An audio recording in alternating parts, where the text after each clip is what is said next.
नमस्कार बच्चों, कैसे हो आप। डिजिटल कक्षा में आपको स्वागत है। आज हम 10वीं कक्षा का 5वां पाठ लोकगीत के बारे में पढ़ेंगे। बच्चों, सबसे पहले उन्मुखीकरण पढ़ेंगे। मेहंदी है रचने वाली, हाथों में गहरी लाली, कहें सखियाँ अब कलियाँ हाथों में खिलने वाली हैं, तेरे मन को जीवन को नई खुशियाँ मिलने वाली हैं। बच्चों, इसका अर्थ है मेहंदी है रचने वाली। कवि कहता है कि हे हाथों पर मेहंदी रचने वालों, तुम्हारे हाथों में गहरी लाली, मेहंदी लगाने से लाली हो जाती है, हाथ लाली हो जाते हैं। और उसे देखकर सखियाँ मनी दोस्त कहते हैं अब कलियां हाथों में खिलने वाली हैं। उनके हाथों के रंग को देखकर कहते हैं कि अब कलियां यानी మొగ్గలు, మొగ్గలు అంటే ఫ్లవర్స్ పూయడానికంటే ముందు మొగ్గలు వికసించిన తర్వాత అవి పువ్వులుగా మారుతాయి కాబట్టి अब कलियां हाथों में खिलने वाली हैं। अब फूल वो पौधों पर नहीं, तुम्हारे हाथों पर खिल रहा है। నీ చేతుల్లోనే ఆ మొగ్గలు విరబూస్తున్నాయి। तेरे मन को जीवन को नई खुशियाँ मिलने वाली हैं। నీ మనస్సుకి నీ జీవితానికి కొత్త సంతోషాలు రాబోతున్నాయి అని దీని అర్థం। बच्चों, इस कविता छोटे से गीत संबंधित पहला प्रश्न है, हाथों में क्या रचने वाली है। मेहंदी रचने वाली हैं, सही है। दूसरा प्रश्न, इस तरह के गीतों को क्या कहा जाता है। इस तरह के भाव रहने वाली इस तरह के गीतों को हम क्या कहते हैं। లోకగీత్, లోక్గీత్ మని జానపద గీతాలు అనేవి గ్రామాలలో ఎక్కువగా అక్కడ ఉండేటువంటి పరిస్థితులు మరియు మనుషులపైన ప్రత్యేకంగా రాసి వీటిని పాడుతూ ఉంటారు। జానపద గీతాలు लोकगीत అని అంటాం। तीसरा प्रश्न है, किन किन संदर्भों में लोकगीत गाए जाते हैं। ఏ సందర్భాల్లో ఈ జానపద గీతాలని పాడతారు। सही है, शुभ अवसरों पर, उत्सव या पर्व పండగల సందర్భాలలో, और शुभ अवसरों पर అంటే ఏదైనా శుభకార్యాల సందర్భాల్లో ఈ లోకగీతాలని పాడతారు। और ख़ास करके गाँव में रहने वाले मजदूर या किसान औरतें क्या करते हैं, अपने थकान दूर करने के लिए इस तरह के गीतों को आलापन करते हैं। छात्रों, इस पाठ का उद्देश्य है निबंध विधा से परिचित कराते हुए निबंध लेखन की प्रेरणा देना, लोकगीत लिखने के लिए प्रेरित करना इसका उद्देश्य है। हमारा जो लोकगीत पाठ है इसका लेखक जो भगवत शरण उपाध्याय हैं, ये किस तरह का पाठ है। ये निबंध मानी एस्से, व्यासम అని అంటాం మనం। निबंध का पाठ है और इस तरह के निबंध पाठों को बच्चों को परिचित कराते हुए और बच्चों में निबंध लिखने की प्रेरणा देना, दिलचस्पी करने के लिए इस तरह की निबंध परिचित किया गया है। लोकगीत लिखने के लिए प्रेरित करना इसका उद्देश्य है। इसका विधा विशेष है, लोकगीत निबंध पाठ है। पहले ही बताया गया है लोकगीत किस तरह का पाठ है, निबंध पाठ है। निबंध का अर्थ क्या है, बांधना टूटाई అంటే కట్టి పడేయడం। और सुंदर और उचित शब्दों के द्वारा भावों की प्रस्तुति ही निबंध है। సుందర్ और ఉచిత్ శబ్దం, ఉచిత్ మని సరి అయిన, ఒక అందమైనటువంటి సరి అయిన పదాలతోటి భావాల్ని వ్యక్తం చేయడమే నిబంధ అనేది। और इस पाठ का लेखक है भगवत शरण उपाध्याय। हिंदी साहित्य के सुपरिचित रचनाकार हैं, बहुत जाने माने रचनाकार हैं, చాలా फेमस అంటే పేరెన్నికన్నటువంటి రచయిత। इनका जन्म सन 1910 में हुआ। 1910 में इनका जन्म हुआ। उन्होंने कहानी, कविता, रिपोर्टाज, निबंध, बाल साहित्य में अपने विशेष छाप छोड़ी है। इन्होंने बहुत सारी कहानियाँ और कविता, निबंध भी लिखे हैं। रिपोर्टाज मनी इंटरव्यू, और बहुत सारे बड़े शख्स के लोगों को और इंटरव्यू भी किया। बाल साहित्य में अपने विशेष छाप, इन बच्चों के बारे में बहुत सारे कहानियाँ भी लिखे हैं। और विश्व साहित्य की रूपरेखा और कालिदास का भारत, ठूंठा आम, गंगा गोदावरी आदि इनकी प्रसिद्ध रचनाएं हैं। ये सब इनसे द्वारा लिखी गई रचनाओं के नाम हैं। आप देखिए, और इनके द्वारा लिखी गई रचनाएं, विश्व साहित्य की रूपरेखा और कालिदास का भारत, ठूंठा आम, ये और गंगा गोदावरी भी इनके द्वारा लिखी गई ग्रंथ हैं। बच्चों, विषय प्रवेश। हमारी संस्कृति में लोकगीत और संगीत का अटूट संबंध है। हमारी जो कल्चर है, संस्कृति है, बहुत बड़ी, प्राचीन है और महान है। और हमारी संस्कृति में लोकगीत और संगीत का अटूट संबंध है। జానపద గీతాలకి మరియు సంగీతానికి చాలా స్ట్రాంగ్, अटूट, విడదీయలేనటువంటి సంబంధం అనేది ఉంది। मनोरंजन की दुनिया में आज भी लोकगीतों का महत्वपूर्ण स्थान है। ఈ ఎంటర్టైన్మెంట్, మనోరంజన్ మాని ఎంటర్టైన్మెంట్ అంటే వినోద ప్రపంచంలో ఈ జానపద గీతాలకు కూడా చాలా గొప్ప స్థానం అనేది ఇప్పటికీ ఉంది। गीत संगीत के बिना हमारा मन यानी रसा से नीरस हो जाता है। గీత్ సంగీత్ కే బినా, పాటలు మరియు సంగీతం లేకుంటే మన మనస్సు అనేది నీరసించిపోతుంది। రుచి లేనటువంటి భోజనం ఎలా ఉంటుందో అదేవిధంగా జీవితంలో సంగీతం అనేది, పాటలు, సంగీతం అనేది కూడా అవి లేకుంటే మన జీవితం అనేది నీరసించిపోతుంది। प्रस्तुत निबंध में भारतीय लोकगीत का वर्णन बड़े ही सुंदर ढंग से किया गया है। अब चलिए बच्चों, पहला अनुच्छेद देखिए। लोकगीत अपनी लोच, ताजगी और लोकप्रियता में शास्त्रीय संगीत से भिन्न है। ये जो लोकगीत हैं, జానపద గీతాలు అనేవి శాస్త్రీయ సంగీతం కంటే కూడా భిన్నమైనవి। దేంట్లో ముఖ్యంగా తాజ్గి, తాజాదనంలో, లోచ్ అంటే ఫ్లెక్సిబిలిటీ, అంటే ఇక్కడ తాజాదనం కానీ, కోమలత్వంలో కానీ, మృదుత్వంలో కానీ ఇవి శాస్త్రీయ సంగీతం కంటే కూడా భిన్నమైనవి। లోక్గీత్ సీదా జనతాకి సంగీతే। ఈ జానపద గీతాలు అనేవి డైరెక్ట్గా ప్రజల హృదయాల్లో నుంచి వచ్చినటువంటి సంగీతం। घर, गांव और नगर की जनता के गीत हैं ये। ఇంట్లో, తర్వాత గ్రామంలో, నగరాల్లో పాడుకునేటువంటి పాటలు। इनके लिए साधना की ज़रूरत नहीं होती, कभी इसकी प्रैक्टिस करने की, साधना का अभ्यास करने की ज़रूरत नहीं होती है। त्योहारों और विशेष अवसरों पर ये गाए जाते हैं। हमें बताया गया है कि कब गाए जाते हैं, त्योहारों के समय में, विशेष शुभ अवसरों पर भी इन गीतों को गाते हैं। ఇవి ముఖ్యమైనగా పండుగలు మరియు శుభ కార్యాలలో వీటిని పాడుతూ ఉంటారు। सदा से ये गाए जाते रहे हैं और इनके रचने वाले भी अधिकतर गांव के लोग ही हैं। ఇవి చాలా సంవత్సరాల నుంచి పాడుకుంటూ వస్తున్నారు। మరి వీటిని రచించేటువంటి వ్యక్తులు కూడా ముఖ్యంగా గ్రామానికి చెందిన వారే। स्त्रियों ने भी इनकी रचना में विशेष भाग लिया है। और क्या है, ये गीत बाजों की मदद के बिना ही या साधारण ढोलक, झांझ, करताल, बांसुरी आदि की मदद से गाए जाते हैं।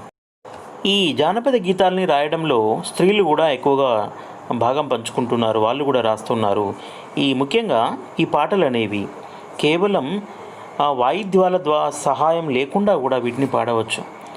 ఢోలక్, ఝాంజ్, చిన్న డోలు సహాయంతో, ఝాంజ్ తాళాలు, కర్తాల్ చప్పట్లు మరియు బాంసురి, పిల్లన గ్రోవి, ఫ్లూట్ ద్వారా వీటి సహాయంతో కూడా వీటిని మనం పాడవచ్చు। एक समय था जब शास्त्रीय संगीत के सामने इनको हे ही समझा जाता था। अभी हाल तक इनकी बड़ी उपेक्षा की जाती थी, पर इधर साधारण जनता की ओर जो लोगों की नज़र फिरी है, तो साहित्य और कला के क्षेत्र में भी परिवर्तन हुआ है।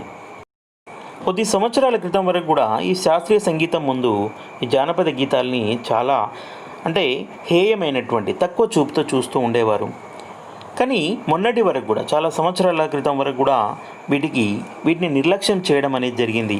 पर इधर साधारण जनता की ओर जो लोगों की नज़र फिरी है, ఎప్పుడైతే సామాన్య ప్రజానీకం ఎక్కువగా వీటిని ఇష్టపడడం ప్రారంభించారో, దానివల్ల ఈ సాహిత్య క్షేత్రంలో, సాహిత్య ప్రపంచంలో, ఈ కళా ప్రపంచంలో వీటికి కూడా ఆదరణ అనేది పెరుగుతోంది। अनेक लोगों ने विविध बोलियों के लोक साहित्य और लोक गीतों के संग्रह पर ये कमर बांधी हैं और इस प्रकार के अनेक संग्रह अब तक प्रकाशित हो गए हैं। भारत के अनेक भाषाओं के लोक साहित्य को संग्रह करके और उन्हें पुनः मुद्रण करने की कोशिश की जा रही है। అలాంటి భారతదేశంలో వివిధ భాషల్లో ఉన్నటువంటి లోక సాహిత్యాన్ని, జానపద సాహిత్యాన్ని సేకరించి వాటిని ముద్రించడానికి ప్రయత్నం చేయడం జరుగుతుంది। लोकगीतों के कई प्रकार हैं और इनका एक प्रकार तो बड़ा ही ओजस्वी और सजीव है। ఈ జానపద గీతాలు అనేవి చాలా రకాలుగా ఉంటాయి। వాటిలో ఒక రకమైనటువంటివి చాలా ఓజస్వి అంటే ఏంటి, ఉత్తేజాన్ని కలిగించే, విగోరస్, ఉత్తేజాన్ని కలిగించేటువంటివి। అంటే అది వింటూ ఉంటే, పాడుతూ ఉంటే ఒక రకమైనటువంటి ఉత్తేజం అనేది రావడం జరుగుతుంది। और सजीव हैं, అవి ఎప్పుడు సజీవంగా ఉంటాయి। यह इस देश के आदिवासियों का संगीत है। ఇది జానపద గీతాలు అనేవి మన దేశంలో నివసించేటువంటి ఆదివాసులు, ఎవరైతే దూరంగా జనావాసాలకు దూరంగా ఆదివాసులు, తర్వాత కోయవాళ్ళు, గోండులు, భీల్, సంతాల్ ఇలాంటి ప్రజలు ఎవరైతే ఉన్నారో వాళ్ళందరూ అడవి లాంటి ప్రదేశంలో గ్రామాలకి దూరంగా నివాసం ఏర్పాటు చేసుకొని నివసిస్తున్నారో వాళ్ళని ఆదివాసులంట। వాళ్ళ సంగీతంగా మనం చెప్పుకోవచ్చు। मध्य प्रदेश, दक्कन, छोटा नागपुर में गोंड कांड, भील, संताल आदि फैले हुए हैं। మధ్యప్రదేశ్లో దక్కన్ ప్రాంతంలో, చోటా నాగ్పూర్ ప్రాంతంలో, తర్వాత గోండ్ కాండ్ అనేటువంటి గోండులు అని, భీల్, సంతాల్ లాంటి జాతులు అక్కడ వ్యాపించి ఉన్నాయి। इनके गीत और नाच अधिकतर साथ साथ और बड़े बड़े दलों में गाए और नाचे जाते हैं। మరి వీళ్ళ యొక్క పాటలు అనేవి ముఖ్యంగా ఎక్కువగా పాట మరియు నాట్యం ఈ రెండు కలిసి ఒకదాని వెంట ఒకటి వాళ్ళు పాడుతూ నాట్యం చేస్తూ ఉంటారు। 20-20, 30-30 आदमियों और औरतों के दल एक साथ या एक दूसरे के आवाज़ जवाब में गाते हैं, दिशाएं गूंज उठती हैं। వీళ్ళు 20 మంది, తర్వాత 30 మంది, ఇంకా వీళ్ళంతా అంటే మగవాళ్ళు ఆడవాళ్ళు కలిసి ఒక దళంగా ఒకవైపు ఎదురెదురుగా ఒక రెండు దళాలుగా ఏర్పడి ఒక దారితో ఒకరు, అంటే ఒకరు పాడుతూ ప్రశ్న వేస్తూ ఉంటే ఇంకొకరు పాడుతూ దానికి సమాధానం ఇస్తూ ఉంటారు। వాళ్ళు పాడుతూ ఉంటే దిక్కులు పిక్కటిల్లేలా ఆ సౌండ్ అనేది రావడం జరుగుతుంది। इनकी भाषा के संबंध में कहा जा चुका है कि ये सभी लोकगीत गाँवों और इलाकों की और बोलियों में गाए जाते हैं। వీళ్ళు పాడేటువంటి భాషను చూసుకున్నట్లయితే ఆ ప్రాంతంలో వాళ్ళు మాట్లాడేటువంటి మాండలిక భాష ఏదైతే ఉంటుందో ఆ భాషలోనే వీళ్ళు ఈ జానపద గీతాలని పాడుతూ ఉంటారు। ఇसी कारण ये बड़े ఆహ్లాదకర్ ఆనందదాయక్ होते हैं। అందువల్లనే ఇవి సజీవంగా, ఉత్తేజితంగా ఉంటాయి మరియు ఆహ్లాదాన్ని, ఆనందాన్ని కలిగించే విధంగా ఉంటాయి। రాగ్ తో ఇన్ గీతోं का आकर्षक होते ही हैं। ఈ రాగం అనేది ఈ పాటలకు చాలా బాగా ఉంటుంది, ఆకర్షించే విధంగా ఉంటుంది। ఇన్కి సమझी जा सकने वाली भाषा भी इनकी सफलता का कारण है। వాటిని పాడుతూ ఉంటే ఆ పాటలో ఉండేటువంటి అర్థం అనేది మనకు కొన్ని సందర్భాల్లో తెలియకపోయినప్పటికీ దాన్ని అర్థం చేసుకోవడానికి చాలా ఆ భావాల్ని మనం తొందరగా అర్థం చేసుకోగలం। అందుకే వీటికి ప్రాచుర్యం అనేది లభించింది। ఇవి విజయవంతం కావడానికి కూడా అది కారణం। अनंत संख्या अपने देश में स्त्रियों के गीतों की है तो ये गीत भी ये लोकगीत ही, पर अधिकतर इन्हें औरतें ही गाती हैं। खास करके क्या है, अनंत संख्या में अपने देश में स्त्रियों के गीत हैं। మన దేశంలో ఉండేటువంటి జానపద గీతాలన్నీ కూడా స్త్రీలకు సంబంధించినవే। फिर भी अधिकतर ये गीत स्त्रियाँ ही गाती हैं। అయినా కానీ వీటిని ఎక్కువగా పాడేవాళ్ళు కూడా స్త్రీలే। और इन्हें सिरस्ती भी अधिकतर वही हैं। వీటిని సృష్టించే వాళ్ళు కూడా, సిరజ్న టు క్రియేట్, వాటిని సృష్టించడం, తయారు చేసే వాళ్ళు కూడా స్త్రీలే।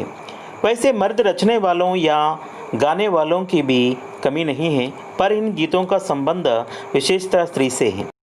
ఈ జానపద గీతాలని మగవారు రాసేవాళ్ళు మరియు పాడేవాళ్ళు కూడా ఎక్కువగా ఉన్నప్పటికీ ఈ పాటలు ఎక్కువగా స్త్రీలకు సంబంధించిన విషయాలపైనే ఉంటాయి। అందుకే వీటికంత ప్రాముఖ్యత అనేది ఉంది। इस दृष्टि से भारत इस दिशा में सभी देशों से भिन्न है। ఈ విషయంలో ఇతర దేశాలతో పోల్చుకుంటే భారతదేశం అనేది కొంచెం భిన్నంగా ఉంటుంది।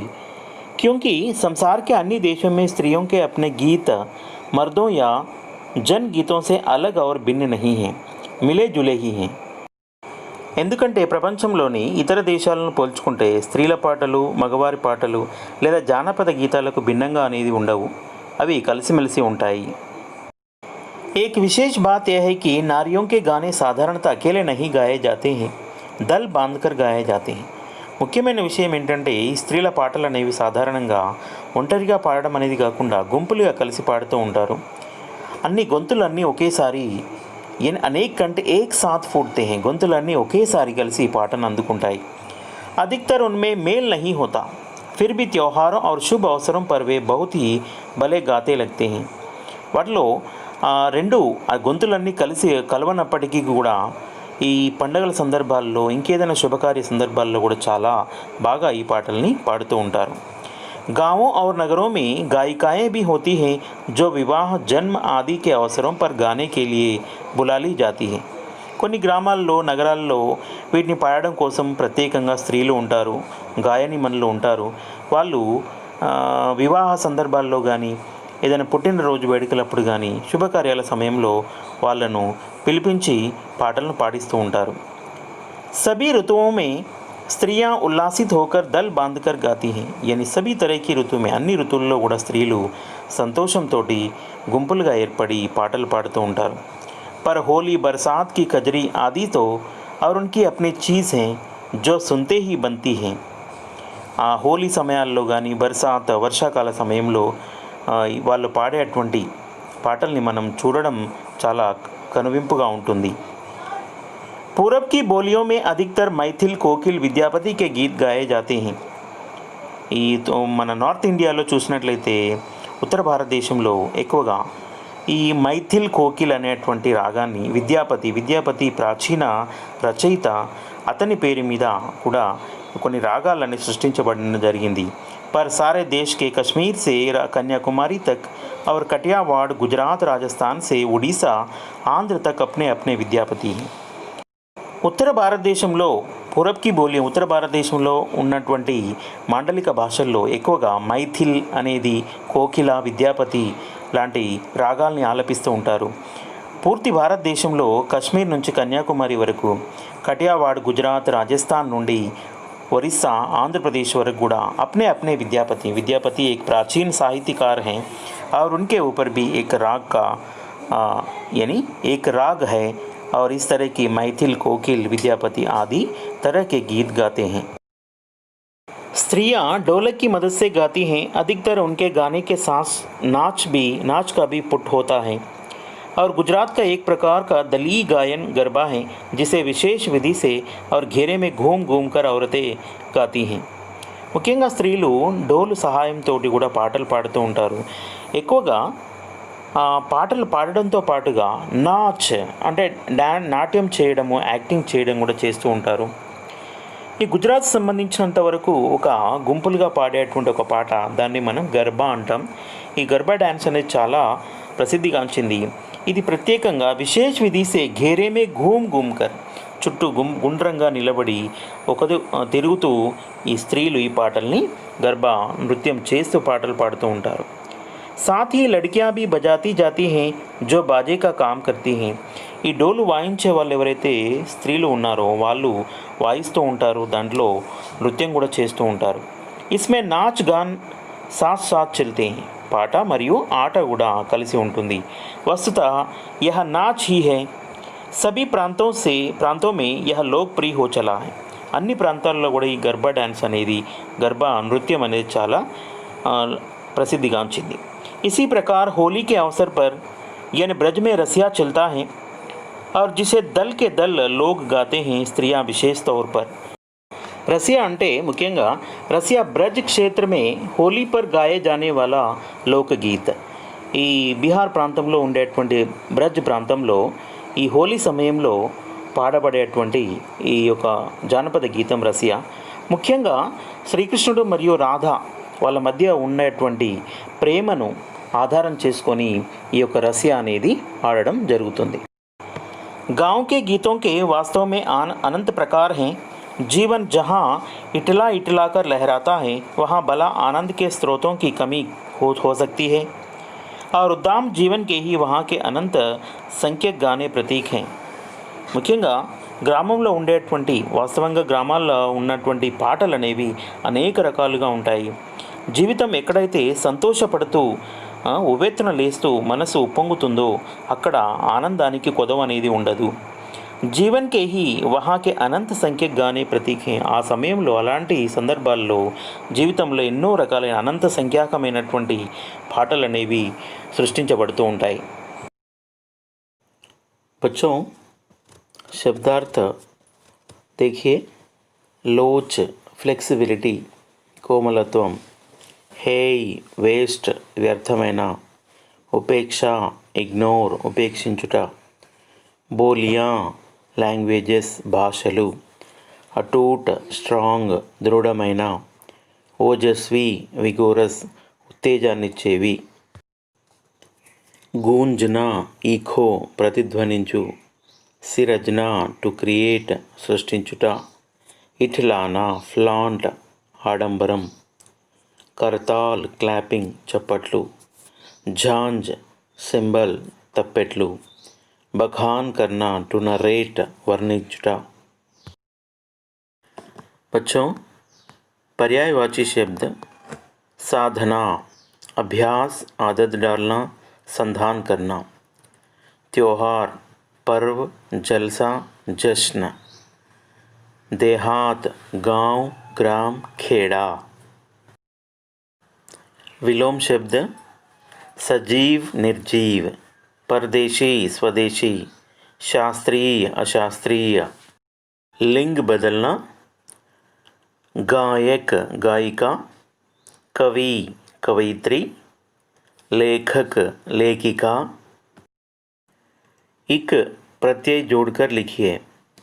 धर्म प्लस इक धार्मिक. ధర్మ అనే పదానికి ఈక్ని కలపడం వల్ల ధార్మిక్ అనే పదం వచ్చింది. మాస్ ప్లస్ ఇక్ మాసిక్. दिन प्लस इक दैनिक. उत्साह प्लस इक औत्साहिक. बच्चों, एक प्रश्न है. मनोरंजन की दुनिया में लोकगीत का महत्वपूर्ण स्थान है, साबित कीजिए. मनोरंजन की दुनिया में लोकगीतों का महत्वपूर्ण स्थान है. हमारी संस्कृति में लोकगीत और संगीत का अटूट संबंध है.